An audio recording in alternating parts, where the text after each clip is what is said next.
Hi guys, welcome to B banker. स्वागत है आपका आज की क्लास में। आज की वीडियो में मैं हूं प्रीति मैम और आज मैं लेकर के आ गई हूं आपके लिए एक और नई जबरदस्त वाली क्लास। क्या पढ़ने वाले हैं भाई? आज कुछ बहुत ज़्यादा इंटरेस्टिंग पढ़ने वाले हैं, जिसके बाद जो है आपके वाक्य बनाने के तरीके में, वाक्य कैसे बनाइए, जितने भी सवाल है ना, इसके जवाब आपको मिलने वाले हैं। तो आज हम लोग पढ़ने वाले हैं कोई भी वाक्य कैसे बनाएं। जी हाँ, क्या पढ़ने वाले हैं?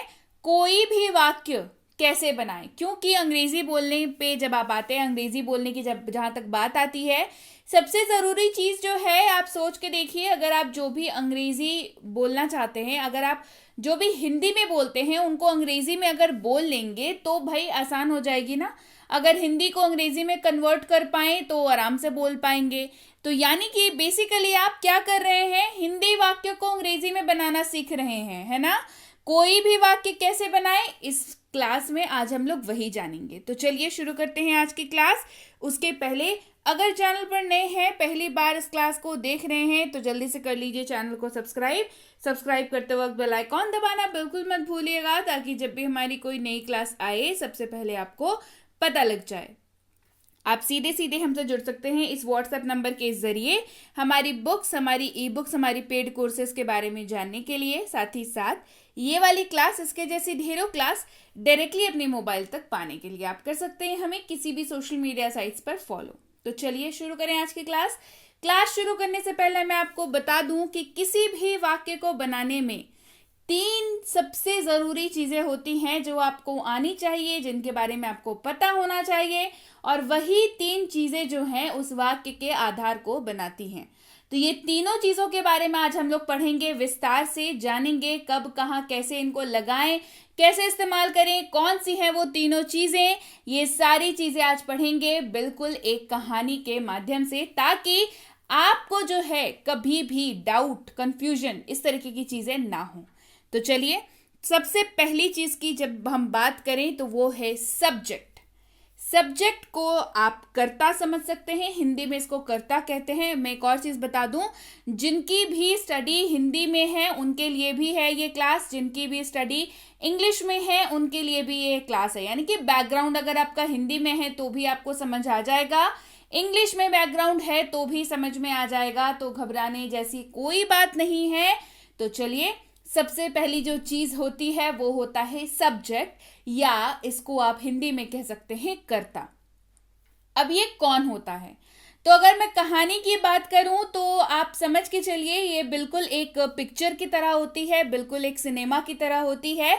तो सबसे जरूरी जो चीज होती है एक किसी भी मूवी में, वो क्या होती है? वो होता है उसका हीरो। कौन होता है? वो होता है उसका हीरो।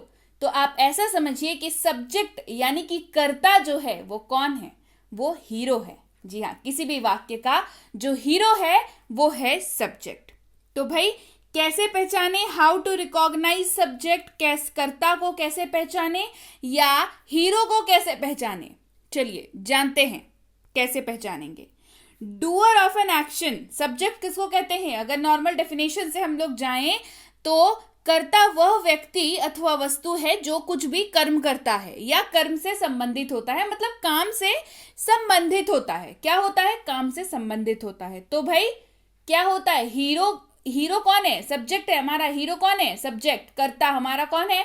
वो हीरो है। तो हीरो मतलब जो भी उस मूवी में सबसे इंपॉर्टेंट काम जो करेगा, विलन को जो मारेगा और जो अच्छाई लेकर के आएगा, वही तो होगा हीरो। जी हाँ, तो आप इसको ऐसे याद रखिए कि सबसे इंपॉर्टेंट जो कौन होता है वो हीरो होता है। और हीरो क्या करता है? सबसे जरूरी काम करता है मूवी में। और इस वाक्य में क्या करता है हीरो? सब्जेक्ट जो है वो हीरो होता है और वही तो करता है काम, यानी कि वही कौन होता है? कर्ता होता है। और वो क्या होता है? डूअर ऑफ एन एक्शन, जो भी उस काम को कर रहा है वो कौन है? वो सब्जेक्ट है। और कहानी के माध्यम से अगर बात करें तो वो हीरो है। अब कौन कौन हो सकता है भाई? ये नाउन और प्रोनाउन दोनों हो सकता है, यानी कि संज्ञा और सर्वनाम दोनों में से कोई भी हो सकता है। एग्जाम्पल के तौर पर आई, यू, ये सब क्या हो गया आपका? मतलब ये हो गया आपका प्रोनाउन। और अगर नाउन की जहां तक हम लोग बात करें तो नाम ले लीजिए, श्याम, अदिति, इस तरीके की चीजें जो हैं वो क्या हो गए? ये नाउन हो गए। तो संज्ञा या सर्वनाम बता दिया, कौन कौन हीरो हो सकता है, संज्ञा हो सकता है, सर्वनाम हो सकता है। एग्जाम्पल के तौर पर मैं, तुम, आप, श्याम, कॉपी, पेंसिल, अदिति, ये सारी चीजें जो हैं ये क्या किस में आ जाएंगी, किस काउंट में आ जाएंगी, किस लिस्ट में आ जाएंगी, ये सब्जेक्ट वाले लिस्ट में आ जाएंगी। किस लिस्ट में आएंगी, सब्जेक्ट वाले लिस्ट में आएंगी। समझ में आ गया हीरो कौन है। अच्छा, अब आगे बढ़ते हैं। दूसरा जो सबसे इंपॉर्टेंट, मैंने बताया ना शुरुआत में 3 चीजें होती हैं सबसे जरूरी, एक बता दिया। दूसरी चीज है वर्ब, यानी कि क्या हीरो क्या करता है मूवी में, एक्शन करता है, यानी कि वो जो काम करता है, यानी कि वर्ब यानी कि क्रिया। तो वर्ब या कह लीजिए क्रिया, ये वो एक्शन होता है जो हीरो को करना है। ठीक है, क्या होता है, वर्ब या क्रिया कह लीजिए, ये वो सीन है, वो स्टंट है, वो एक्शन है जो हीरो ने करना है। अब इसको थोड़ा सा बेहतर से समझते हैं। कोई भी है ना, all action words are verbs, या क्रिया वह शब्द होता है जो ये बताता है कि कर्ता क्या करता है, या फिर इसको बहुत ही आसान भाषा में समझते हैं, जो किया वही क्रिया। बिल्कुल ऐसे समझिए इसको कि all action words are verbs, या जो किया वही क्रिया। ठीक है, अब हीरो करेगा क्या, या फिर अगर आप इसको ऐसे भी देख सकते हैं कि वर्ब को पहचानने का तरीका, यानी कि क्रिया को जो है वो कैसे पहचानेंगे, कैसे पहचान जाएंगे कि अच्छा यही जो है ये क्या है, ये वर्ब है ना। इसके अंत में हमेशा आपको ना मिलेगा, क्रिया के अंत में क्या मिलेगा, ना मिलेगा। तो हीरो क्या करेगा, खाना, खेलना, पढ़ना, लिखना, यही सब तो करेगा, यही सब तो एक्शन है हीरो का। यानी कि सब्जेक्ट और साथ में आ गया वर्ब। वर्ब कैसे पहचानेंगे, खाना, खेलना, पढ़ना, लिखना, यानी कि ईट, प्ले, रीड, राइट। जिस भी शब्द के अंत में आ जाए ना, वो क्या हो जाएगा, वो हो जाएगा क्रिया। वो क्या हो जाएगा, वो हो जाएगा क्रिया, यानी कि वो एक्शन जिसको हीरो करेगा। यानी कि कौन कर रहा है यहाँ पे, हीरो कौन था हमारा, सब्जेक्ट, और ये क्या हो गया, ये वर्ब हो गया। सब्जेक्ट क्या कर रहा है, वर्ब परफॉर्म कर रहा है ना, क्रिया कर रहा है। क्लियर। अब आगे बढ़ते हैं और जानते हैं आखिर वो तीसरी चीज कौन सी है जो उस मूवी को चलने में मदद करती है। हीरो हमारे पास है, वो स्टंट कर रहा है, एक्शन परफॉर्म कर रहा है ना, विलन को मार रहा है, एक्ट्रेस को बचा रहा है, हीरोइन को बचा रहा है ना, ये सब कुछ कर रहा है। लेकिन कुछ मिसिंग है ना मूवी में, पूरी मूवी में। और क्या होना चाहिए जिससे मूवी बिल्कुल सुपर डुपर हिट हो जाए, वो है कॉमेडी। जी हाँ, तो अब आते हैं कॉमेडियन के पास, यानी कि ऑब्जेक्ट, यानी कि वस्तु, यानी कि इसके हिंदी में इसको वस्तु कह लीजिए, या वाक्य में इंग्लिश में इसको कहते हैं ऑब्जेक्ट। ये कौन होता है, ये होता है कॉमेडियन, है ना, जिसके नहीं होने से पिक्चर जो है फीकी फीकी लगेगी, और होने से पिक्चर जो है वो सुपर डुपर हिट हो जाएगी, है ना। तो ये ऑब्जेक्ट जो है ये रहना ही है ना। कई वाक्यों में ऑब्जेक्ट होता है, कई वाक्यों में ऑब्जेक्ट छुपा हुआ होता है। क्लियर। तब समझते हैं क्या होता है रिसीवर ऑफ एन एक्शन। ये क्या है, ये वस्तु, यह वह व्यक्ति या वस्तु है जो क्रिया से प्रभावित हो रहा है। क्या हो रहा है, क्रिया से प्रभावित हो रहा है। और साधारण मतलब बेसिकली साधारणतः वाक्य के वर्ब के बाद आता है, वाक्य में वर्ब के बाद आएगा कौन, वस्तु, यानी कि ऑब्जेक्ट, या फिर कोई भी वस्तु आदि। मतलब ये कैसे है, क्या होता है, आगे बताती हूं। ठीक है, तो अब हमारे पास मिल गया, हमें 3 चीजें मिल गई। हमें मिल गया क्या, हमें मिल गया सब्जेक्ट, हमें मिल गया वर्ब यानी कि क्रिया, हमें मिल गया कॉमेडियन यानी कि ऑब्जेक्ट। जी हाँ, अब ये तीनों मिलकर के हो गई क्या, पिक्चर कंप्लीट। मतलब ये 3 जो है वो मेन चीजें थी जो इसको कंप्लीट करती हैं, यानी कि जो किसी भी वाक्य को कंप्लीट करती हैं। कौन सी 3 चीजें, सब्जेक्ट, वर्ब और ऑब्जेक्ट, यानी कि क्रिया, विषय वस्तु कर्ता जिसको आप सब्जेक्ट कह सकते हैं, क्रिया जिसको आप वर्ब कह सकते हैं, और ऑब्जेक्ट यानी कि वस्तु। इसको इसी नाम से, आपको जिस भी नाम में कंफर्टेबल हो आप, जो आपको पता हो आप उससे उसको याद रख सकते हैं। तो 3 चीजें कौन कौन सी हैं, सब्जेक्ट, वर्ब और ऑब्जेक्ट। हिंदी में बोलूं तो विषय वस्तु या कर्ता, क्रिया और वस्तु, ये तीनों चीजों से ही जो है मिल करके एक वाक्य तैयार होता है। इन तीनों का रहना वाक्य में बेहद बेहद जरूरी है। तो यहां तक तो आ गई पिक्चर की बात। तो चलिए अब जान लेते हैं एग्जाम्पल्स के माध्यम से इसको और बेहतर तरीके से। सबसे पहला एग्जाम्पल, वाक्य देखेंगे, उसमें सब्जेक्ट कौन सा है, वर्ब कौन सा है और ऑब्जेक्ट कौन सा है, ये पहचानेंगे। आई स्पीक इंग्लिश, ये एक वाक्य है।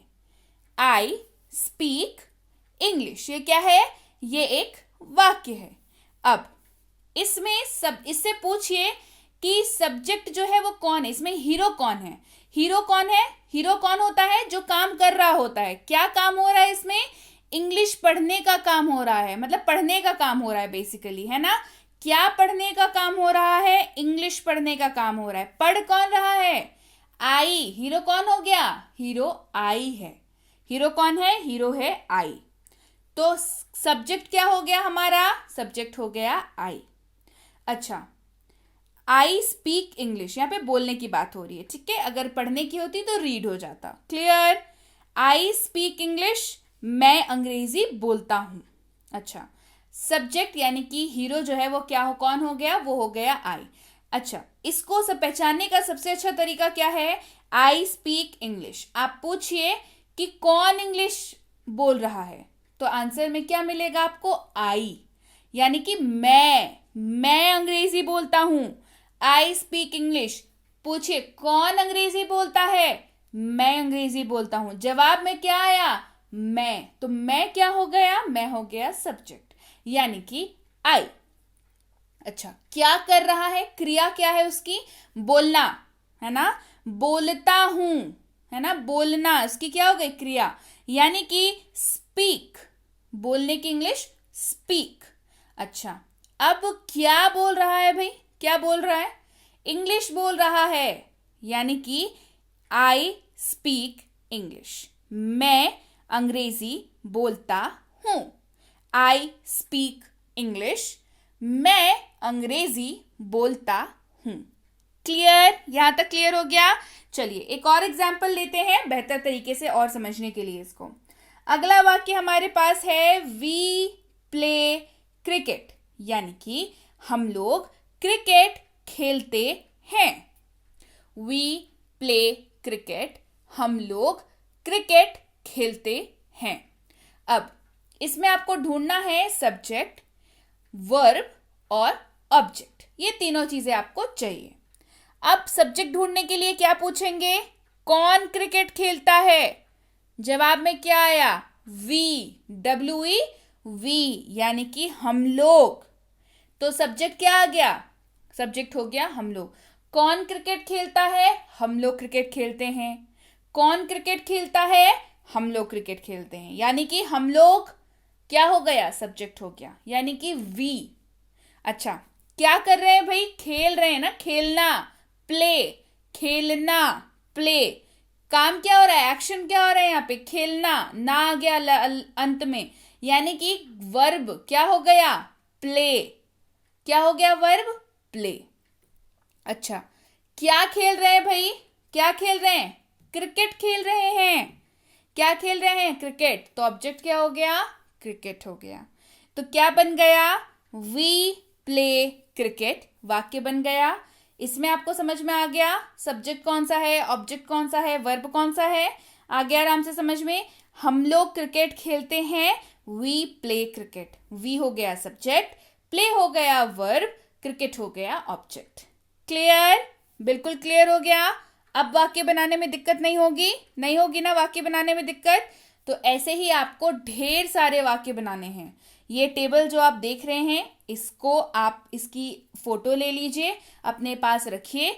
अलग अलग छोटे छोटे, शुरुआत में छोटे छोटे वाक्य लेंगे, एकदम छोटे छोटे, 2 शब्दों वाले, 3 शब्दों वाले, 4 शब्दों वाले वाक्यों को लेंगे और उसमें क्या करेंगे, उसमें ढूंढेंगे हीरो कौन है और वो हीरो क्या कर रहा है और कॉमेडियन कौन है, ये तीनों को ढूंढेंगे। यानी कि सब्जेक्ट ढूंढेंगे, वर्ब ढूंढेंगे और ऑब्जेक्ट को ढूंढेंगे। ऐसे ही टेबल बनाएंगे और टेबल में लिखेंगे कि कौन क्या है, सवाल पूछेंगे कौन कर रहा है, क्या कर रहा है, इस तरीके का सवाल खुद से पूछेंगे और वाक्यों में ढूंढेंगे, सब्जेक्ट को ढूंढेंगे, वर्ब को ढूंढेंगे, ऑब्जेक्ट को ढूंढेंगे और ऐसे करते करते आप फिर लंबे लंबे वाक्यों को बनाएंगे।